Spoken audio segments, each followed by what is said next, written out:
Today I have a game for you from the Warcraft 3 League. SK Zachard versus it-point. So we're going to watch from Zachard's point of view, and we'll pause at the 1 minute mark. So a lot of orcs are having trouble with Night Elf in general, especially mass talons. I certainly have great difficulty against this strategy. Compared to the other Night Elf strategies, I find this one like the hardest. The other Night Elf strategies I don't have a problem with. It's just this one. So anyways, I was talking with some of the better players, and I was asking them what makes them so good. I mean, my micro isn't too far off. I'm pretty good. There's just one thing that I need to work on, and that's everyone needs to work on until they get to that level, and then they'll have it, and that's timing. So that's what I'm going to go over on this replay, and this timing, this replay, has helped my matchups in general a lot. I mean, this is probably the most important part of your whole game, timing. And once you master that, you're probably going to be one of the best players in the world.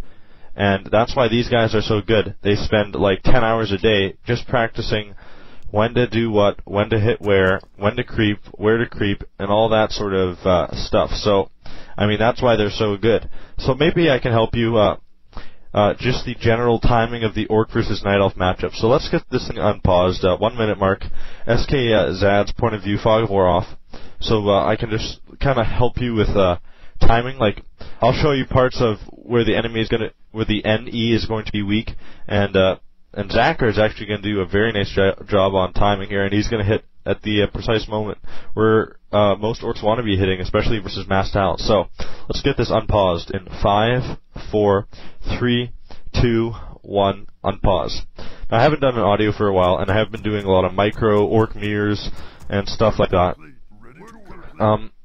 So I think Night Elf's a nice audio to do it on, mix things up a bit anyways, and this is definitely my hardest matchup, so hopefully you guys will learn something from this. I find usually what I'm weak on, and once I learn something about it, I have an easy time doing an audio on it, because it's fresh in my mind, and yeah, you know what I mean. So anyways, this is a newer map for Warcraft 3 League. Hopefully you guys know where to get it. If not, it should be on the Warcraft 3 League site, wc3l.com, and you can go and like hit maps there, or downloads and maps, and it should be there. So hopefully you guys can go and find that there, even if it's not on our site, which I think it is. So Zachar's going for a blademaster, and on this map, it's definitely a wise choice. I don't know if it's considered an elf or orc map. I haven't played it a lot, and I haven't heard enough comments on it, so I'm not sure. I'd say it's an orc map, though. So Zachar is going to creep here. That's an interesting choice, as most orcs usually tend to harass. Well, the problem is most Night Elves expect you to harass, so they're just going to leave their Demon Hunter pretty much in your base, usually in their base, or they're going to be like looking for your blademaster, wasting time while you could be creeping instead of just sitting in your enemy's base doing nothing, because they're usually blocking their wisps with moonwells, which it-point isn't doing right now. I definitely would have done that. I'm not sure why he isn't, but if you're a Night Elf player and you're watching this, definitely build moonwells by your tree so you can hide your wisps. Like, build one by your altar or whatever. You know what I mean. So anyways, keep that in mind. Maybe like go and creep instead of going to harass, always with the blademaster. And then after that, maybe go and harass. So here Zachar's going to heal up on the fountain, and these fountains you can creep relatively easy. So that's exactly what Zachar's going to do. Now, you don't want to be hitting the Night Elf right now, unless you can get a creepjack on him with your blademaster, or you're harassing his wisps. You don't want to be doing an attack on him or anything. That Demon Hunter is just going to be wasting your mana, and it's not going to work out unless you can get a creepjack on him. So you don't want to be attacking the Night Elf now at all. You want to be creeping or harassing their wisps. So as I said, both players are going to be creeping right now, and he's just getting some of these smaller camps here, and he's gonna make a creep pattern so that he can finally, once the Night Elf hits tier 2, hit his base. So if you look, he's gonna go from that small green camp to the right of his base to this next green camp, and then to the Fountain of Health, or no, to the expansion, and then the Fountain of Health. So you kind of want to make a creep pattern like that so that it fits with your timing. Now, timing versus the versus Night Elf, you want to be hitting them at tier 2 to delay their tier 2 buildings, and then you also want to be getting a creep jack or hitting them before. You want to be creep jacking them or hitting them before they get their master talents. So those are two very important times to hit Night Elf. So the first time you hit him, you're not going to have your TC out right away, and you want to be there with your blademaster and grunts hitting his tier 2 buildings. So that's going to delay his talents a lot, and it's going to be archers versus grunts. And guess what's going to win? Grunts. So that will put the game definitely in your favor. And if you want a tower rush, you have to do that. I mean, a lot of people think, oh, I'm going to go tower rush against Elf, but they don't go and hit their tier 2 buildings. And instead they just go and creep. And then they're like, oh, why did I lose the tower rush? It's because you didn't hit their tier 2 buildings. Archers versus a tower rush and grunts is going to be very hard. Dryad Talon Archer is going to be a lot easier to stop a tower rush, and usually they're probably going to win if they have those tier 2 buildings up. So maybe if you don't get those tier 2 buildings down, don't tower rush. So hopefully that helps you guys out. So anyways, Zad's going to hit level 3 here, and he's already going to send his blademaster over there to get those tier 2 buildings. His grunts are just going to finish up the creep camp here. And right about now the Night Elf's going to be like in the middle of the map. They're probably going to be getting a Beastmaster second if they're going mass talents. And Zad here is just checking for a creep jack quickly while his grunts get over to the Night Elf space. Now you can expect the Night Elf to be creeping once you get their Blademaster or Beastmaster out. That's what they'll typically be doing. Also, in this matchup, you want to be putting up an Expo. They're hitting tier 3, and you can usually get up an Expo. Just because they're going for tier 3. So, very important right now as versus Night Elf. You want to be hitting right at tier 2 like Zachard is. So, this is an excellent demonstration of what to be doing versus Elf. Typically, you could TP out here, but now it's grunts versus archers, so why not stay and fight? So, that's exactly what Zachard's going to do. And he's just tearing apart these archers here, as they didn't really have a good position. That's 3 archers down already. And just run your weak grunts back, and there's nothing he can do. He doesn't have slow. He doesn't have boots on him right now on his demon hunter, so you're fine, and you can just pick off archers and heal up, salve them up once you get back. So Zachard brings in his TC, and he's going to use wave, a smart choice. I mean, it's better than having his TC just sit at home doing nothing. And he's going to use his speed scroll, killing another couple archers here. So basically, that's when you want to have your first attack, and he just took care of it points first whole army of archers and gave him a huge advantage. Now that allowed him to expand, and that gave him an advantage where like it's going to be talons are very hard, and without an expo I find it very hard to beat. So I need that expo, and this allows you to get that expo in a way. So if you want to expo, I would definitely recommend this, and even in the whole matchup in general, I'd always recommend this. So hopefully you guys are doing this. If not, start doing it. Very important.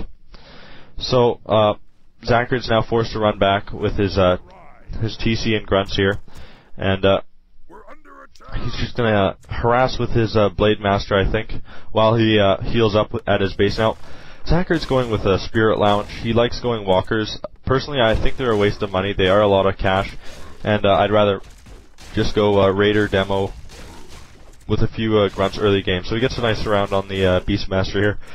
And that's going to be easy for him to take out. Sorry guys, it's kind of late. Sorry about that, guys. So he tosses the TP over to the Beastmaster. Now Zachard takes his Blademaster, which is near his enemy's space, and he's going to sit right near the tree and kill the Beastmaster, which was low on health. So anytime you see your opponent TP with like 10 hit points or even 100, take your hero that's really close to him and go and kill him, because that's what's great about the Blademasters. You're able to do that. Now, a lot of people have been asking, oh, how do you use the Blademaster? The Blademaster is all about multitasking.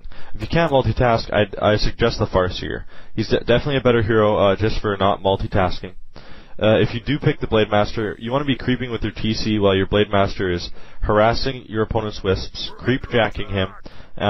he doesn't want to be creeping with your TC. First of all, it's going to be taking away EXP from your TC, which level 3 is key. And also, the blademaster does much better just harassing, and this also allows you to get some nice creep jacks where you can see your blademaster. Your blademaster is invisible with windwalk, and he can just follow your opponent around while you come across him with your TC Grunt Raider, and he's going to have a very hard time stopping that without Cyclone. So once again, Zach right here is going to hit before he gets the Master Talents. He just started training it, so this is a perfect time to hit him. So you can say once you have around 2 Raiders out, or your TC, if you've been creeping heavily with your TC since it's come out, he'll be about level 2. So those are 2 nice times to remember when to hit the Night Elf at this point. Sort of, kind of, what I do to remember timing in a way is the first hit, when I hit tier 2, the Night Elf's going to hit tier 2. So that's when I hit the Night Elf, just when I hit tier 2. After that, if my TC is creeping, he should hit around level 2, and then I'll go and attack my opponent.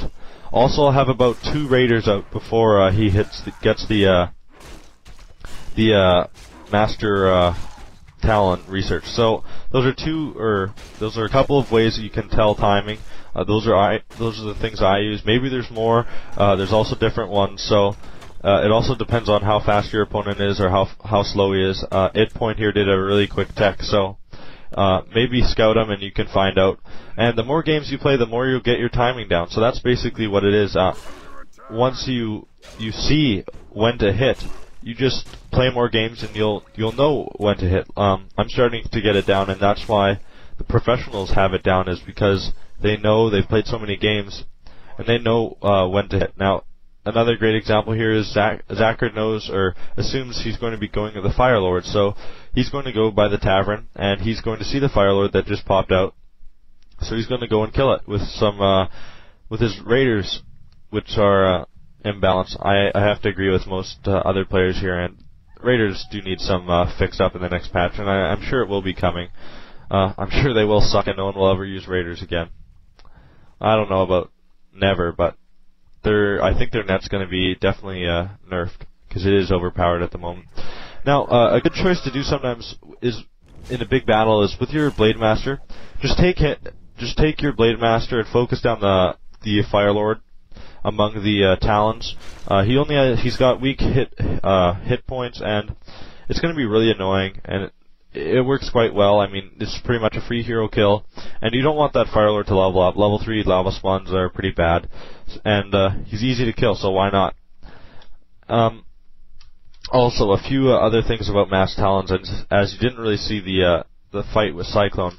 If your opponent cyclones your army, first of all, Cyclone's a decent chunk of mana, so if he cyclones half your army, and he's fairy fired your whole army, TP out, he's wasted almost all his mana on his Cyclone, and the next time you fight, like right after that, he's going to have 0 mana on his Talons.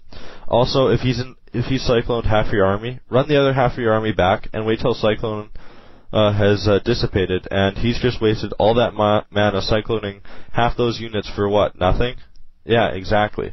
So, I don't know if you've seen Grubby play versus Elf, but that's exactly what he does with his Mass Raiders, is if they get cycloned, he runs the other half of his army back until the cyclone wears off, and then he just continues the battle right there and then. So, hopefully this has helped you with timing. The other matchups, timing is there. A great thing for timing is watching replays. The professionals will know when to hit and stuff, so you just watch it at like 1 time speed and just watch. Okay, he is hitting now, and you look at what the Orc's getting, kind of. Like, say for example, the Orc just hit tier 2, so now this is when I hit. The Orc has now 2 Kodos out, so now this is when I hit. Those are just examples; they don't mean anything. So that's the sort of things you guys want to be working on, and that'll just come with more games and experience. So hopefully this has helped you.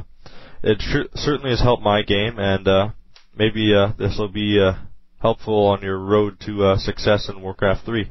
Anyways, peace out, guys.